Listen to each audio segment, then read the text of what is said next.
Le cosmos communique avec nous. Il fait un effort pour attirer notre attention. Il tente de nous guider, de communiquer avec nous et de nous éveiller. De nombreux signes peuvent être trouvés, mais est-ce que nous faisons attention à cela? Sommes-nous attentifs? Sommes-nous même conscients de ce qu'il faut chercher? Combien de fois avez-vous souhaité qu'il y ait un signe vous indiquant le chemin? Vous est-il arrivé de souhaiter quelque chose sans savoir comment l'obtenir? À quelle fréquence vous sentez-vous seul par rapport aux autres dans la vie? La vie devient beaucoup moins complexe et vous commencez à vous sentir beaucoup plus en alignement et connecté lorsque vous êtes à l'écoute de la façon dont l'univers vous parle. Les gens pensent que l'univers peut communiquer avec les individus de diverses manières. Dans la vidéo d'aujourd'hui, je vais vous révéler 5 signes qui montrent que l'univers vous envoie un message. Restez alors jusqu'à la fin pour connaître ces signes. Numéro 1. La synchronicité.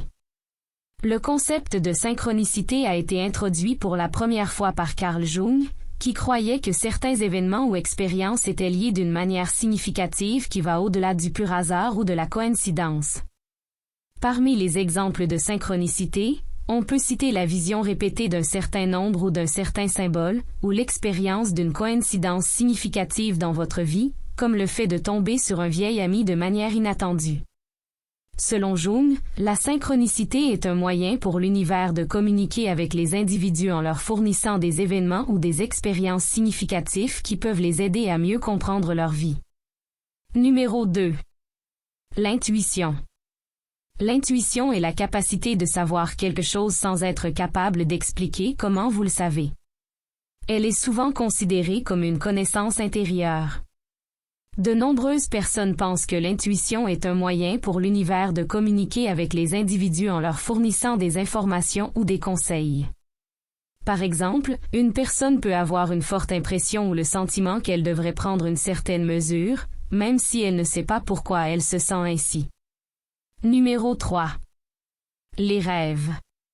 La croyance selon laquelle l'univers peut communiquer avec les individus par le biais du symbolisme et de l'imagerie qui apparaissent dans leurs rêves est ancienne et durable. Les rêves peuvent être considérés comme une manifestation de l'esprit subconscient et de ses problèmes non résolus, mais ils peuvent aussi être vus comme des messages de l'univers.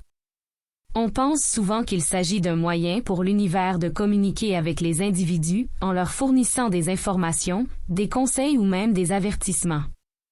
De nombreuses personnes interprètent leurs rêves comme des messages symboliques qui peuvent être décodés afin d'acquérir une compréhension ou un aperçu de leur vie.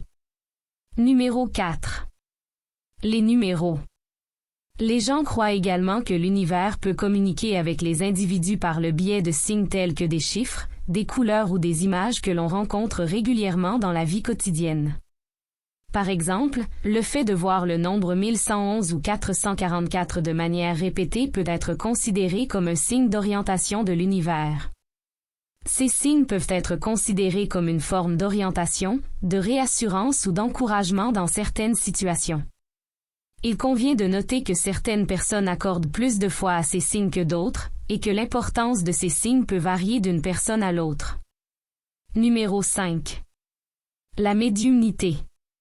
La croyance selon laquelle l'univers peut communiquer avec les individus par le biais d'un médium, ou d'une personne qui agit comme intermédiaire entre les vivants et les morts, est plus controversée et n'est pas largement acceptée par la science dominante. Selon cette croyance, un médium peut communiquer avec les esprits des morts et relayer leur message aux vivants. Ce n'est pas considéré comme un moyen scientifiquement prouvé de communiquer avec l'univers, mais de nombreuses personnes ont recours à la médiumnité pour entrer en contact avec des êtres chers qui sont décédés et pour obtenir des informations ou des conseils. Il est important de noter qu'aucun de ces modes de communication n'a été scientifiquement prouvé et doit être abordé avec scepticisme et esprit critique. Certaines personnes trouvent ces méthodes utiles pour leur développement personnel et spirituel, d'autres peuvent ne pas y croire du tout. N'oubliez pas de vous abonner pour ne pas manquer nos futures vidéos. Merci et prenez soin de vous.